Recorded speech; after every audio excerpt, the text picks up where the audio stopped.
Magandang araw, bayan ng Atimonan. Narito po ang pinakahuling ulat panahon mula sa DOST Pag-asa. Ang sama ng panahon na ating nararanasan ngayon ay bunsod ng severe tropical storm na si Opong. Si Opong ay naiulat na huling namataan kaninang alas 2 ng hapon sa layong 300 km east of Giwan, Eastern Samar.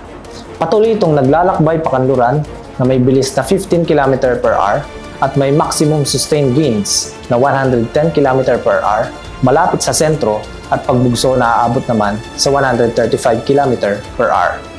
Nakataas ang TCWS warning o Tropical Cyclone Wind Signal No. 1 sa bayan ng Atimonan at tinatayang lalakas pa ito sa mga susunod na oras.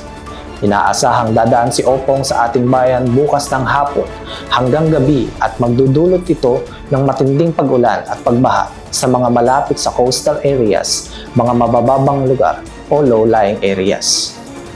Manatiling nakatutok sa mga official social media accounts ng PRIO Atimonan at MDRRMO Atimonan para sa mga latest weather updates. Maraming salamat po.